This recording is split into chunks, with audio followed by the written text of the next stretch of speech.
자, 시작을 해봅시다. 오늘까지 안 왔는데, 우리가 이전 장면까지 해서 시간과 공간이라고 하는 건 길이죠.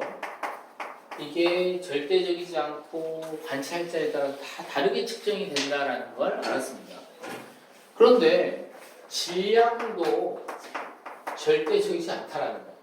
우리가 중학교 때, 그러니까 중학교 과정까지는 질량이라고 하는 고유한 값이고 장소에 따라서 변하지 않는다라고 하는 걸 배웠잖아요. 근데 이 모든 것들이 다 절대적이지 않다. 다 변한다는 얘기야. 질량은 어떻게 다르냐? 가만히 정지해 있을 때 질량과 움직이고 있을 때 질량이 다르다는 거예요. 물론 이 속도가 그냥 뭐 전투기 정도의 속도 이 정도면 그 차이가 거의 없기 때문에 고유한 값이라고 할 수 있는데 빛의 속도에 근접해 갈수록 질량 차이가 어마어마하게 크게 납니다. 그 옆에 그래프를 보면 이런 게 나와 있죠. 속력에 따라서 빛의 속도를 C라고 하고 이게 속력에 따른 질량의 변화가 어떻게 나와 있냐? 가만히 정지 있을 때 속력이 0일 때 질량을 M0라고 이렇게 봤습니다. 그래서 속력이 빛의 속도에 근접해 갈 때까지 거의 뭐 차이가 없어.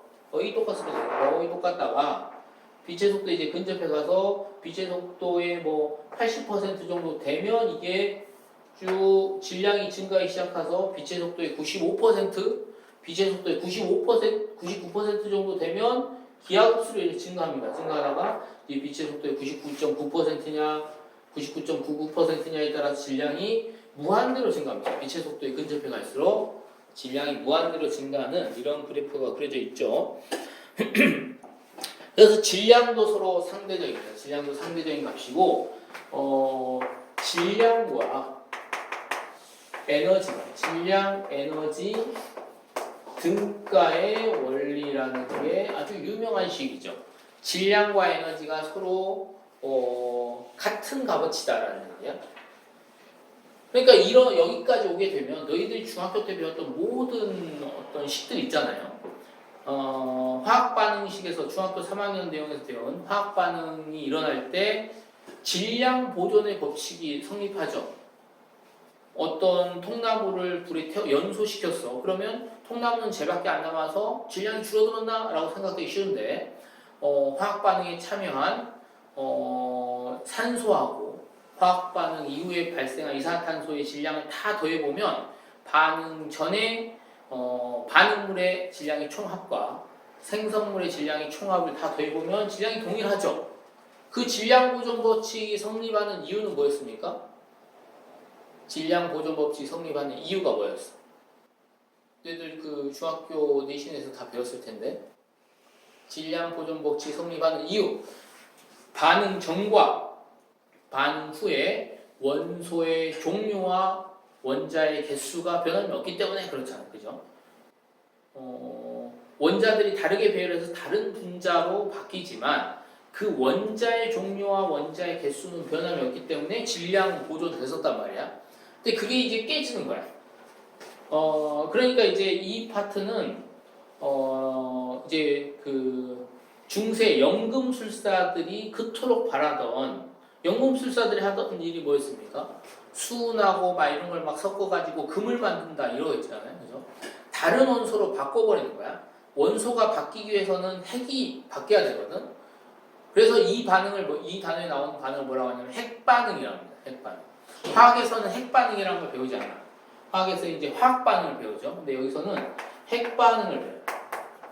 핵이 다른 핵으로 바뀌는 겁니다. 그러니까 중세 연금술사들이 그토록 꿈꿔왔던 것들이 비로소 해결되는 겁니다. 다른 원소로 아예 바뀌어버리는 거지. 핵이 바뀌면서. 그러면 어떻게 되냐? 그러면 질량 보존 법칙이 성립하지 않습니다. 질량이 약간 이런 핵반응이 일어나면서 핵반응이 이제 두 가지가 있거든. 핵반응은 핵 분열과 핵 융합 두 가지가 있습니다. 핵이 서로 큰 원자량을 가진 놈이 쪼개지면서 두 개의 원자로 바뀌는 거, 핵 분열. 작은 수소가 합쳐져 가지고 헬륨을 이루는 핵융합 그 두 가지가 있습니다. 이 두 가지는 전부 다 다른 원소로 아예 바뀌는 거지. 그때는 약간의 질량이 감소하면서 그 질량이 어떻게 되냐? 그 질량이 에너지로 바뀌는 겁니다. 이런 질량 에너지 등가의 원리를 우리가 이게 없었으면 우리가 여기 지금 존재할 수 없습니다. 이게 무슨 얘기냐? 자, 질량 에너지 등가의 원리를 간단하게 식으로 쓰면 이렇게 됩니다. E는 mc 스퀘어라고 해요. m이라고 하는 건 질량이죠. c라고 하는 건 아까 봤듯이 광속이에요. c라고 하는 거는 3 곱하기 10의 8승 미터 퍼 세컨드 이게 되죠. 그 c의 제곱이야. 그럼 c의 제곱은 어떻게 돼? 9 곱하기 10의 16승이 되겠지?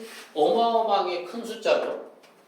아주 작은 질량은 이걸 곱한 것만큼 어마어마한 에너지로 전환될 수 있다라는 거예요. 이걸 지금 어디서 이 원리를 적용하고 있습니까? 어느 곳에서? 원자력 발전소에서 이 원리를 적용하고 있지. 아주 작은 우라늄 원소가 핵분열하면서 아주 작은 질량의 감소가 일어나면서 어마어마한 에너지가 방출되게 되고 그 에너지를 이용해서 물을 끓이고 그 끓는 증기압을 이용해서 전기를 만들어내는 게 원자력 발전소에서 하고 있는 겁니다.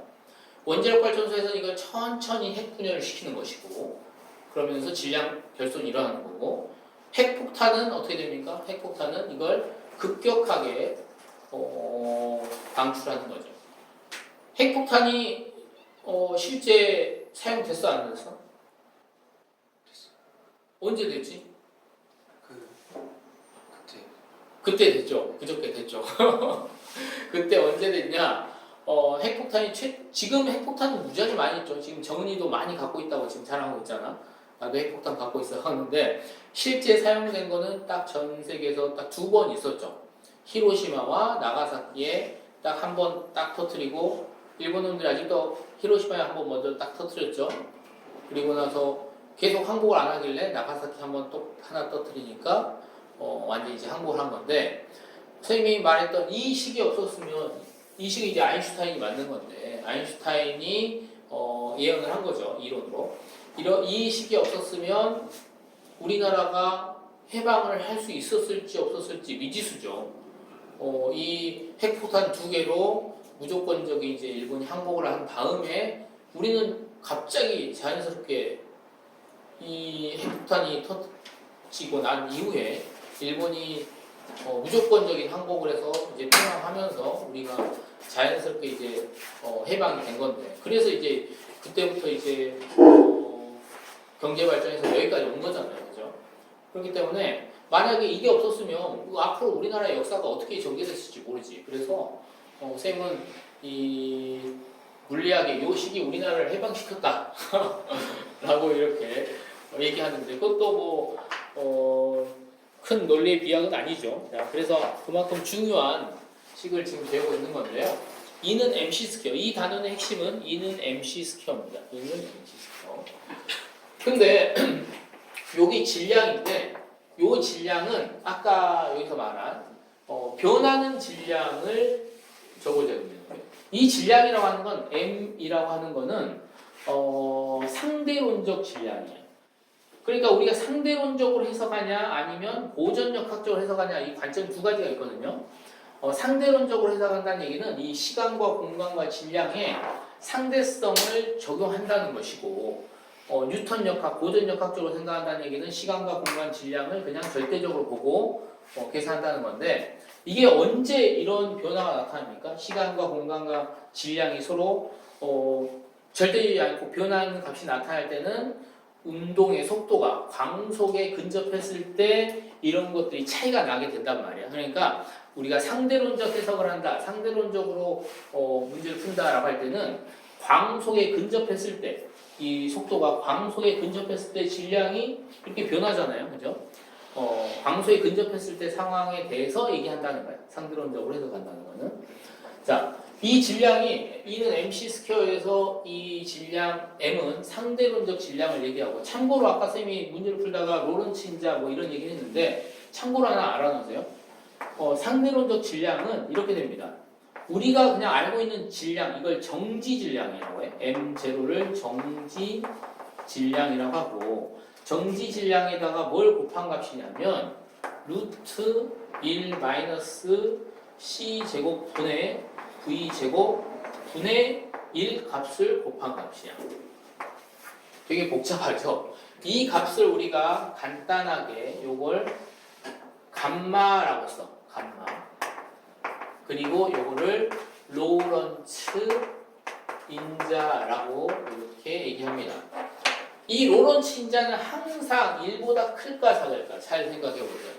로런츠 인자는 1보다 항상 클까요 작을까요? 항상 1보다 작아요. 항상 1보다 큽니다. 자, 오늘 동우가 OX 중에 지금 정반대로 지금 막 가고 있는데, 자, 봐보세요. 이거는 분자는 1이죠. 분모가 1보다 작으면 무조건 1보다 크겠지, 전체값이. 그지? 근데 이 분모는 1에서 어떤 값을 빼준 값이란 말이야. 그러니까 항상 1보다 더 작아, 이 분모는. 이 V라고 하는 거는 물체의 속도고, C라고 하는 건 고정된 상수죠, 빛의 속도. 어떤 물체가 움직일 때 광속에 비해서 많이 느리면 거의 이 값은 0에 가까울 테고, 1에서 거의 0을 빼준 값에서 1분의 1이니까 그냥 1값이 나와. 속도가 느릴 때는. 근데 속도가 광속에 근접해 갈수록 어떻게 됩니까? 예를 들어서 이 속도가 V가 광속의 60%로 간다고 해볼까요? 0.6, V가 0.6c라고 해보자. 그러면 0.6c를 여기다 집어넣는 거야. 다시 한번 해볼까요? 자, 로런츠 인자 감마라고 하는 값을 한번 적어보면 루트 1 마이너스 그 다음에 V가 0.6c야. 그러면 C 제곱 분의 0.6c의 제곱이 V 제곱이잖아요. 그러면 0.6c의 제곱은 얼마죠?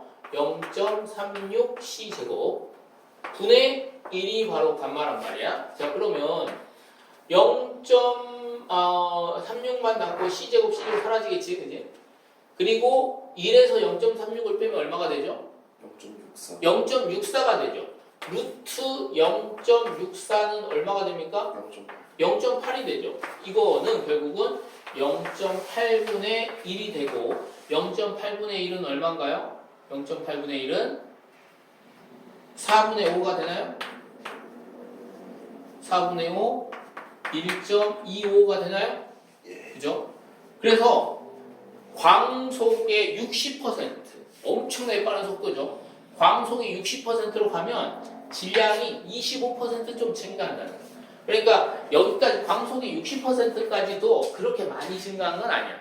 근데 여기다가 이 숫자를 더 많이 집어넣어 보잖아요.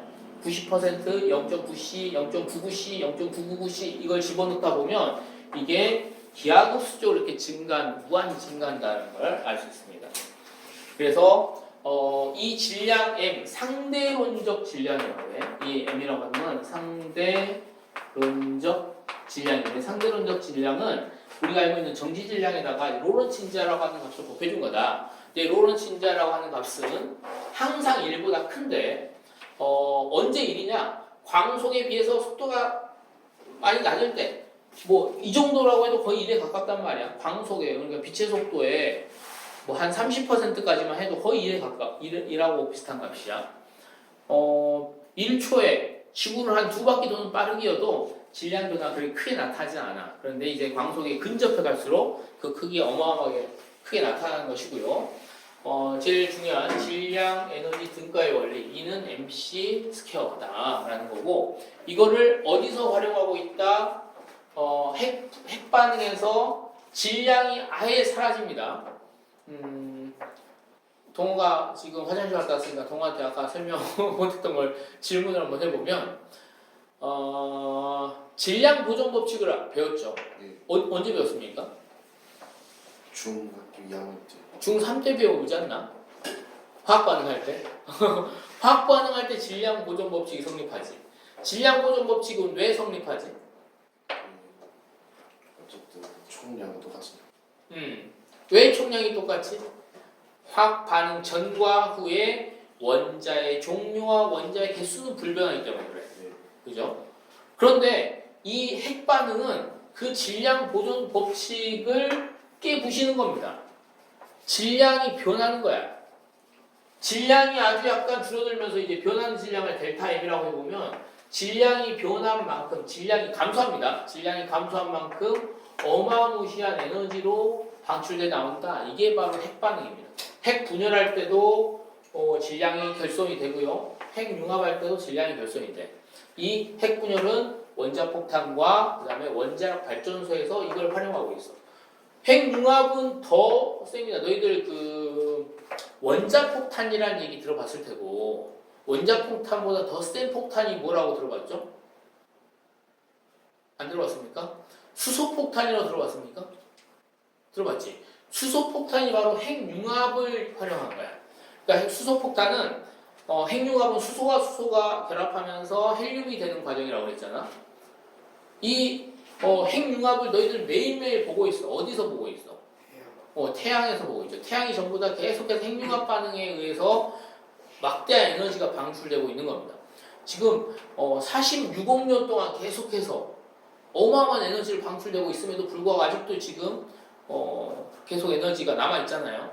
과거에는 태양을 사람들이 뭐라고 생각했었냐면 거대한 석탄 덩어리라고 생각했어요. 그래서 석탄이 불에 타가지고 여기서 에너지를 뽑아내는구나. 근데 과학자들이 석탄으로 계산했을 때 방출되는 에너지의 총량을 보면 길어야 한 1000년도 안 돼요. 몇백 년 동안이면 이 모든 에너지가 다 고갈돼 버립니다.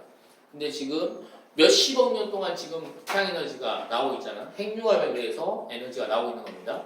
그러니까 이 태양과 같은 핵융합 반응을 하는 포탄이 수소폭탄입니다. 수소폭탄에는 뭐가 들어있냐면 원자폭탄이 들어있어요. 그러니까 핵분열 폭탄이 들어있고 핵분열을 시켜가지고 그 막대한 열에너지로 수소와 수소가 융합해서 핵융합 반응을 일으키게끔 만듭니다.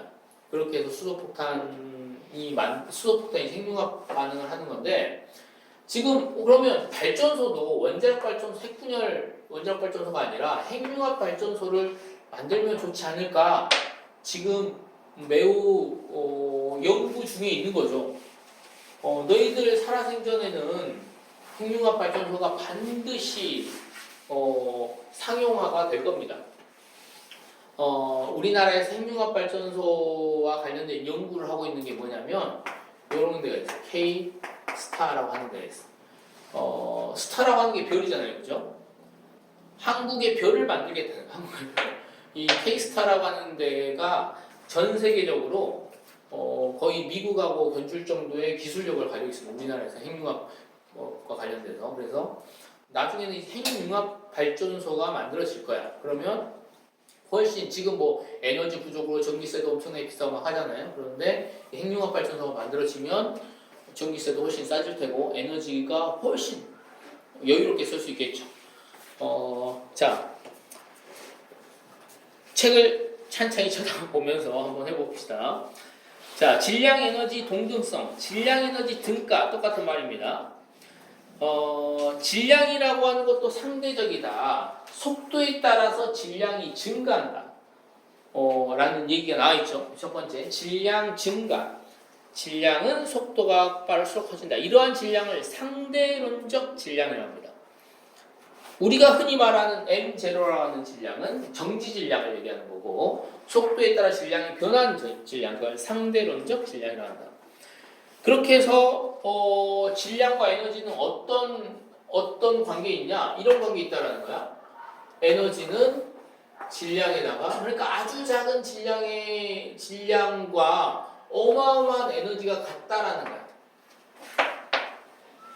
빅뱅 초기에 어떻게 했습니까? 빅뱅 초기에 엄청나게 많은 에너지가 생성되었다가 그 에너지들이 전부 다 뭘로 바뀌었죠? 입자로 바뀐 거지. 질량이 입자로 바뀌면서 이러한 질량들을 갖게 되었잖아요. 그래서 질량과 에너지가 서로 같다.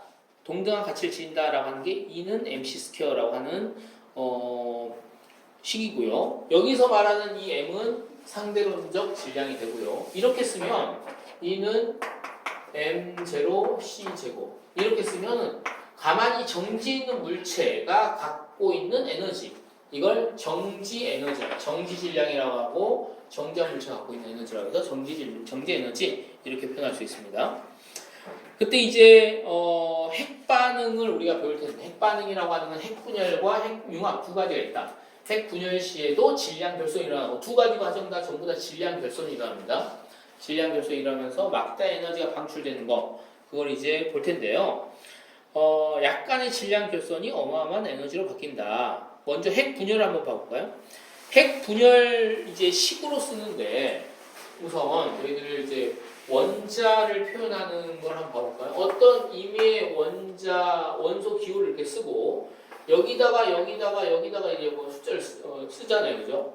여기다가 쓰는 이건 이온식이지, 뭐 마이너스 이가 음이온, 뭐 플러스 양이온 뭐 이렇게 쓰는 거, 이온 값을 쓰는 거고 전환할 값을 쓰는 거고, 그다음에 여기와 여기에 뭔가 쓰는 게 있단 말이야. 여기에다 쓰는 거, 내 화학 시간에 배웠으려나? 중성자. 여기에다는 양성자를 적네. 여기에다는 양성자의 개수를 적습니다. 양성자의 개수를 우리가 이렇게 쓰기도 하는데 뭐라고 합니까? 양성자의 개수가 곧 이거야. 원자 번호지. 원자 번호. 양성자 하나 있는 거를 우리가 뭐라고 하냐면 그거 양성자의 종류에 따라서 원자가 결정됩니다. 양성자 개수에 양성자 하나 있는 원자를 우리가 뭐라고 해? 수소라고요. 양성자 두 개 있는 원자를 헬륨 이렇게 하는 거야. 양성자 개수에 따라 원자의 종류가 결정이 되고, 근데 양성자만 있는 게 아니라 핵에는 양성자만 있는 게 아니라 중성자도 있죠. 중성자가 두 개 있는 요거랑 양성자가 하나 있는 거랑 중성자 하나 있는 거랑 양성자 하나만 있는 거랑 이건 전부 다 양성자 하나로 같은 원소입니다. 단지 질량, 이거 양성자의 개수랑 중성자의 개수를 더해서 이 두 개의 개수를 더해서 우리가 질량수라고. 이제 앞으로 할 텐데 질량과 질량수는 다릅니다. 질량수는 그냥 양성자 플러스 중성자의 개수를 얘기하는 거야. 이 핵자의 개수를 의미하는 게 질량수고, 질량은 또 달라. 질량은 실제 좀 더 정확한 값을 얘기하는 겁니다. 양성자의 질량과 중성자의 질량이 약간 다르거든요. 중성자가 약간 더 큽니다. 근데 그 정확한 질량을 우리가 질량이라고 하는 거고, 질량수는 그냥 두 개의 개수를 의미하는 거다라고 생각했는데, 자, 수소는 우리 화학 배운 걸 다시 한번 떠올려 봅시다. 수소는 양성자의 개수 얼마고 이 중성자의 개수 얼마입니까? 이 질량수는 얼마입니까? 질량수 양도수는 한 개. 이거 1이고 이것도 1입니다. 이렇게 돼. 이게 수소야. 이게 바로 그러면 중성자가 없네요? 중성자가 없습니다. 일반적으로 수소는 중심에 원자에게 양성자 하나 있고 전자가 하나 돌고 있는 거야. 이게 수소의 본 모습입니다. 수소 원자에. 근데 너희들 수소 이온이라는 걸 어떻게 쓰는지 알죠? 수소 이온은 어떻게 되죠? 수소 이온 식으로 어떻게 써? 수소 이온. 유건님, 수소 이온은 어떻게 쓰지? H. 오늘 동호 계속 반대로 가는데 H 플러스잖아요. 수소 이온은 자 이거잖아. 여기 확실히 주기율표 다 외웠잖아. 수, 엘, 리, 베, 중, 탄, 질산, 풀, 레, 나, 마 이렇게 되잖아. 그치? 요쪽에 있는 1족들은 전부 다 플러스 1가 양이요. 그 다음에 2족들은 전부 다 플러스 2가 양이 되잖아. 그치? 1족들은 전부 다 전자 하나를 잃어버리면서 플러스 1가 양이 된단 말이야. 그래서 이게 수소 이온이야. H 플러스. 근데 이 H 플러스를 우리가 세 글자로 쓸 수 있어. 이렇게 쓸 수 있어.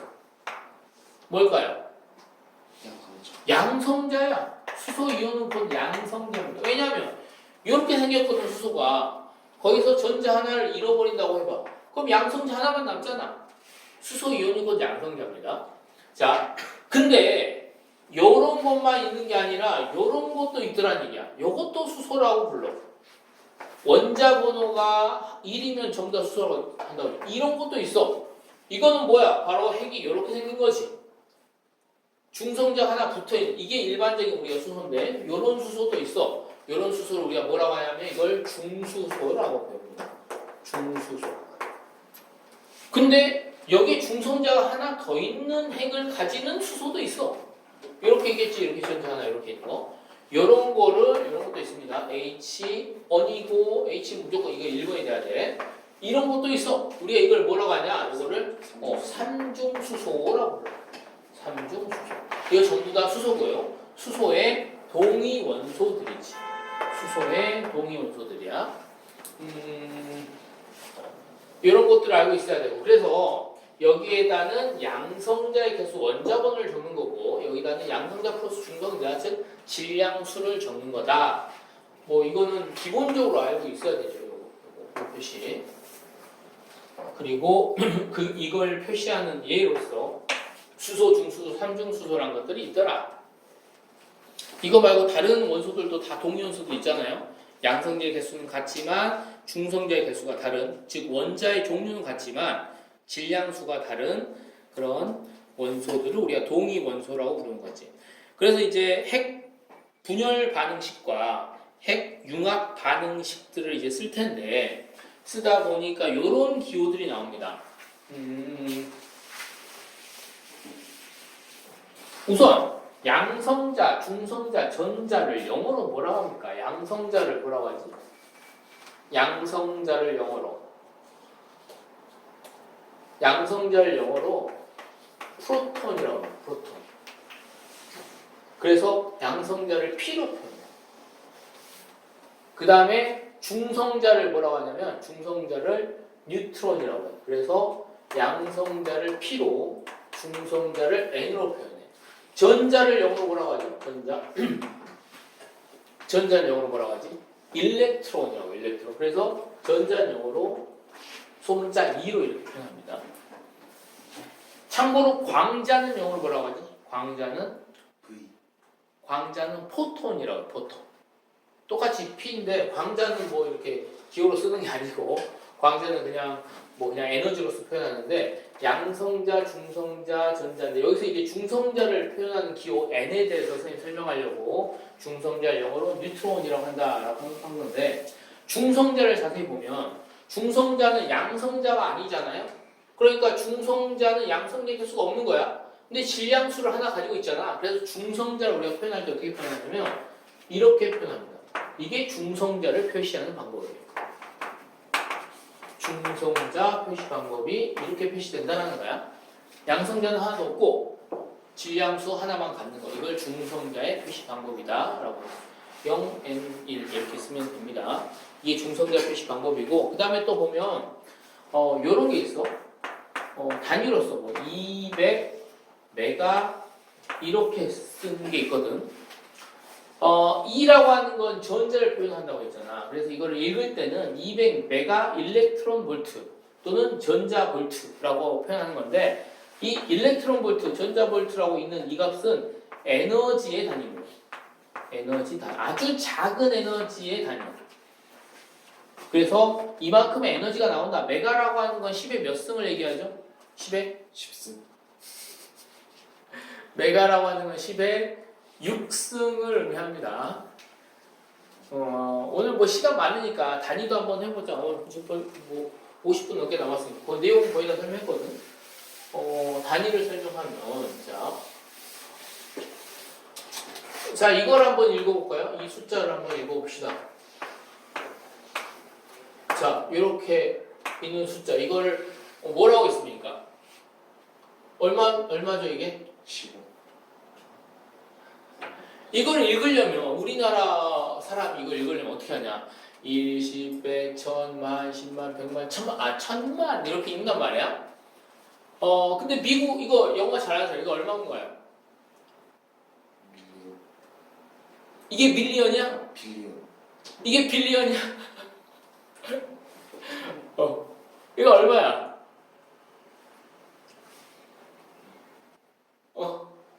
빌리언. 빌리언 아니지. 단위가 다우전, 밀리언, 빌리언, 트릴리언 이렇게 하지 않나요? 그죠? 이거냐 맞네. 이거냐한테 영어를 좀 배워야 돼. 자, 이건 얼마야? 이거 큰일인데 영어 공부를 너무 안 했는데 이거 얼마입니까? 영어로 읽으면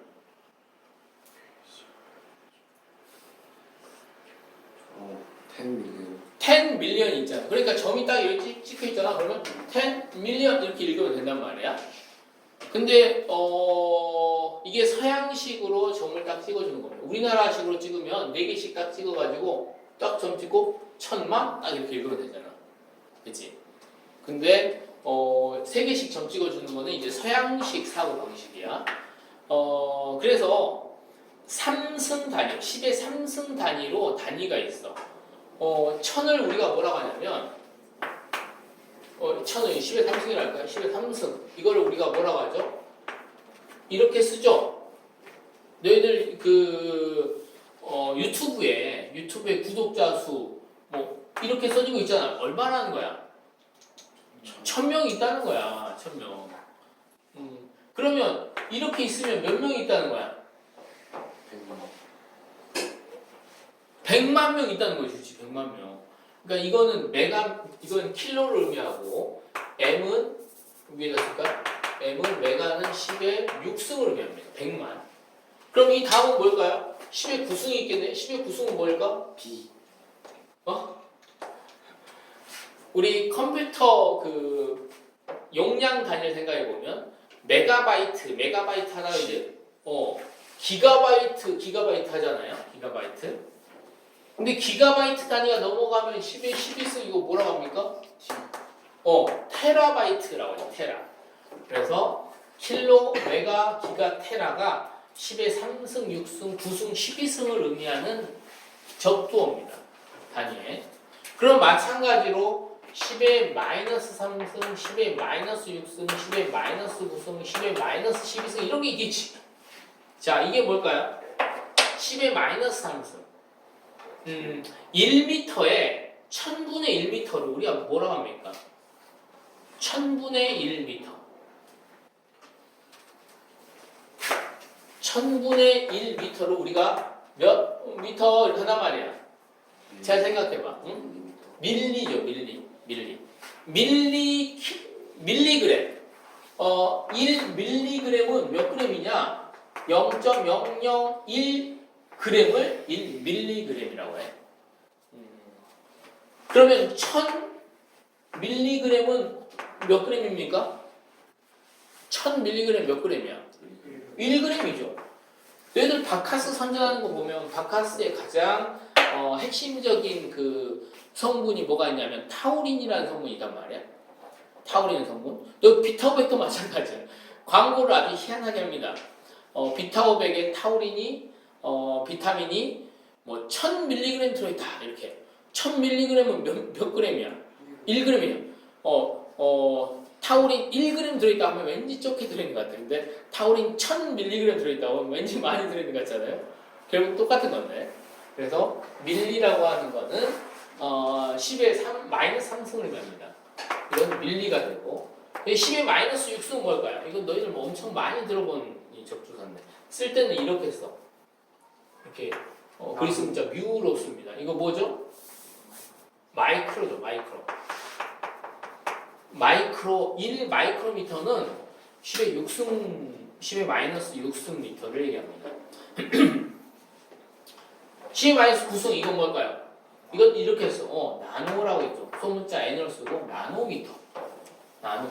이 10의 마이너스 9승 미터 정도가 원자의 크기 정도 됩니다. 원자는 10의 마이너스 10승이거든. 10의 마이너스 10승 미터가 보통 원자의 크기 정도가 돼. 그러니까 원자 크기 정도, 원자의 크기 한 10배에서 한 50배 정도의 크기를 다루는 걸 우리가 뭐라고 하냐면 나노 테크놀로지라고 하지. 아주 작은 영역. 원자 크기 정도의 공학을 다루는 거를 우리가 나노 테크놀로지 부릅니다. 10의 마이너스 12승은 이거 뭐죠? 잠깐 이건 나 갑자기 쌤이 생각 안 나네? 10의 마이너스 12승. 이 피코인가? 피코미터. 피 느낌 있어요. 그래? 선생님 갑자기 생각 안 나네요. 나노까지만 뭐 알면 되는데 피코인지 피코 그다음 요타 뭐 이런 거 있을 거야. 피코 같은데요? 이건 나중에 한번 확인해 보세요. 12승은 이렇게 적조들을 잘 알아두면 되겠고 너희 혹시 화학 시간에 이거 배웠나요? 이게 뭔지 혹시 배웠나? A에다가 점 딱 찍어놓은 거. 이거 나중에 지금 배워놓고 나중에 화학생님한테 아는 척 하세요. 이걸 뭐라고 하냐면 옹스트롱이라고 읽습니다. 1옹스트롱 1옹스트롱은 길이를 의미하는 건데 10의 마이너스 10승 미터를 얘기합니다. 이게 바로 원자의 크기예요. 10의 마이너스 10승이 1옹스트롱이라고 불러요. 그럼 1옹스트롱은 몇 나노미터죠? 10 나노미터가 되지. 10 나노미터가 1옹스트롱이라고 불러요. 아무튼 적도 10의 3승 단위로 딱딱 떨어지는 거 이거를 외워야죠. 가장 자주 사용하는 게 어떤 것들이냐면 이런 것들이에요. 나노, 마이크로 이거 엄청 많이 사용하고요. 그 다음에 뭐 킬로 정도까지 이 정도까지 제일 많이 사용하는 메가도 어느 정도 사용하고 이제 매우 큰 단위를 사용할 때는 메가 정도까지 사용하고 기가나 테라 이 정도는 거의 사용하지 않습니다. 아무튼 이 적조가 10의 3승 단위로 이루어졌다. 이게 서양식 사고 방식이구나. 서양에서 이제 숫자를 셀 때 3승 단위로 하는 거고, 그리고 동양식은 더 진보됐죠. 4승 단위로 이렇게 딱 찍습니다. 그래서 1000만 이렇게 딱 읽으면 되는 이게 동양식 사고 방식. 그래서 우리가 뭐 금액을 점을 찍을 때 3개씩 점을 찍는데 이건 전혀 우리나라하고는 상관없는 거죠. 서양식 사고 방식에 따른 점 찍는 방식입니다.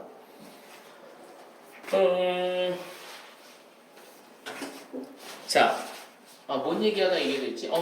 이거 다시 알려라. 핵 반응을 이제 핵 반응식을 쓸 텐데 핵 반응식에 나오는 게 요겁니다. 중성자를 표현하는 기호, 그 다음에 일렉트론 볼트라고 하는 에너지의 단위. 근데 좀 많은 에너지가 표현하기 위해서 메가라고 하는 접속을 붙여서, 그럼 이거 얼마냐? 2 곱하기 이게 10의 2승이고 10의 이게 6승이니까 10의 8승 2억이네요. 2억 일렉트론 볼트 이렇게 표현이 되겠죠. 아무튼 메가 일렉트론 볼트라고 읽으면 된다. 에너지의 단위다라는 것이고요. 여기에서 이제 핵 반응식을 쓸 텐데 너희들 화학 반응식 썼을 때하고 상당히 유사합니다. 화학 반응식을 우선 알아볼까요? 화학 반응식. 화학 반응식은 무조건 이거 등호가 아니죠. 화학 반응식은 이렇게 화살표를 쓰고 왼쪽에 반응물을 쓰고 오른쪽에 생성물을 쓰죠. 이렇게 화학 반응식을 쓴단 말이야. 핵 반응식도 화학 반응식하고 상당히 유사합니다. 이렇게 A랑 B가 핵 반응을 해서 C를 만들고 그 다음에 에너지가 얼마 나왔다 이렇게 표현을 해. 핵 반응할 때 질량 결속이 일어나니까 에너지 이렇게 나온단 말이야. 그때 여기에 붙어있는 숫자를 뭐 A, B, C라고 해볼까요? A, B, C.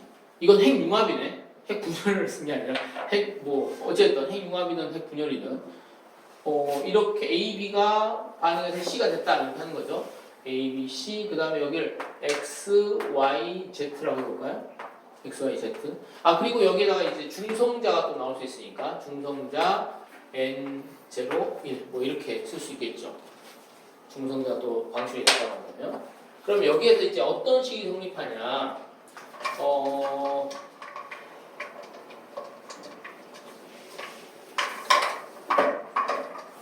여기 이제 양성자의 개수를 의미한다고 했잖아요. 양성자의 개수가 다 같아야 돼. 그러니까 반응 전과 반응 후에 양성자의 개수가 똑같아야 됩니다. 양성자의 개수를 우리가 다른 말로 뭐라고 하냐면 양성자의 개수. 핵을 구성하고 있는 건 양성자와 중성자가 있어. 근데 그 중에 중성자는 전기를 띠고 있지 않잖아요. 양성자만 전기를 띠고 있어. 그래서 이거 양성자의 개수를 핵 전하량이라고 부르기도 합니다. 그러니까 핵 전하량이 같아야 돼. 반응 전과 반응 후가. 그래서 여기서 핵 전하량이 같다라는 식을 세워보시면 A 플러스 B는 C 플러스 여기는 0이니까 이건 그냥 에너지고 이렇게 돼야 된다라는 식을 하나 쓸 수 있겠죠. 그 다음에 위에 있는 거는 이건 뭐냐? 이건 질량이 아니라 질량수입니다. 질량수도 같아야 됩니다. 질량수도. 그래서 X 플러스 Y하고 여기에 질량수랑 여기 질량수 Z에다가 여기선 1을 곱한 건데 만약에 이게 중성자가 많이 나왔다. 중성자가 몇 개 나왔다고 할까요? 중성자가 3개 나왔다라고 한다면 이런 거죠. Z 플러스 3 곱하기 1 해주면 됩니다. 3 곱하기 1. 그러면 이게 질량의 개수가 여기까지 더해지는 거니까. 그래서 이 핵전하량을 다 더해서 똑같아야 되고 질량수를 다 더해서 똑같아야 된다라고 하는 게 이 핵반응식을 완성하는 두 개의 공식이 되겠습니다. 핵전하량이 전부 다 동일해야 되고 질량수가 더 동일해야 된다. 이렇게 해서 빈칸 채우기에서 문제를 풀어주면 돼. 핵융합이든 분열이든. 제일 마지막에 129페이지 제일 마지막에 있는 핵융합로에서 핵융합을 볼까요? 태양에서도 핵융합이 일어나고 있고 우리가 이제 핵융합 발전소를 만들기 위해서 핵융합로라는 걸 만든단 말이에요. 거기에서 일어나는 게 있는데 태양에서는 워낙 온도와 압력이 크기 때문에 그냥 일반적인 수소가 이거죠. 요게 4개가 뭉쳐져 가지고 헬륨 하나를 만듭니다. 그 만드는 과정이 나와 있죠. 그런데 핵융합로에서는 태양의 중심부와 같은 그런 높은 고온과 고압을 만들 수 없기 때문에 어떤 걸 이용하냐면 이미 만들어져 있는 중수소와 삼중수소를 활용합니다. 아까 중수소는 어떻게 된다고 했어? 이게 중수소죠. 삼중수소는 이게 삼중수소. 중수소와 삼중수소를 핵융합 반응을 시켜서 헬륨을 만들어지는 과정. 그게 바로 핵융합로에서 일어나고 있는 핵융합이다. 둘 다 결국은 수소가 헬륨을 만드는 건데 약간 차이가 있을 뿐이다. 이렇게 알고 있으면 되고요. 그 다음에 너희들이 제일 관심 있어 하는 그 위에 있는 우라늄의 핵분열만 한번 좀 자세히 보고 내용이 별로 없죠? 이것만 자세히 보고 이제 개념 설명 마무리하도록 할 텐데 자, 우라늄은 원자 번호 몇 번이다? 이거 알고 있으면 잘난 척 할 수 있죠. 우라늄은 원자 번호가 몇 번입니까? 우라늄의 원자 번호 92번입니다. 양성자가 92개나 있어. 오지게 많죠. 우라늄은 이렇게 생겼고 U라고 쓰고 양성자의 개수 92. 그 다음에 중성자의 개수가 2, 3, 8이 있고 중성자의 개수가 2, 3, 5가 있어. 어떤 게 많을까? 자연계상에 어떤 게 더 많냐면 요게 훨씬 더 많습니다. 이게 더 안정적이야. 중성자가 이렇게 더 많이 있는 게 더 안정적이야. 근데 중성자가 색이 더 적은 우라늄 2, 3, 5 우라늄이 있단 말이야. 근데 요 놈은 워낙 불안정하기 때문에 금방 핵분열을 합니다. 너희들 그 맨하탄 프로젝트라고 해서 오펜하이머가 이렇게 그 핵폭탄을 만들기 위해서 연구했잖아요. 연구하고 이제 막 기계 설비를 만들고 했는데 그때 주된 작업이 뭐냐면 자연계에 있는 우라늄 중에서 요 2, 3, 5 우라늄을 농축시키는 과정을 계속 거쳐가지고 이거의 비율을 높이는 게 거의 주된 일입니다. 그러면 이걸 뭐라고 하냐면 농축 우라늄이라고 해.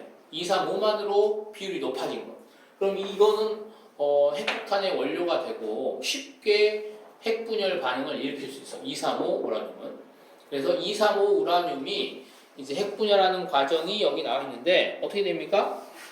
2, 3, 5 우라늄에 뭐가 들어가냐면 뭐가 충돌하냐면 중성자가 충돌을 해.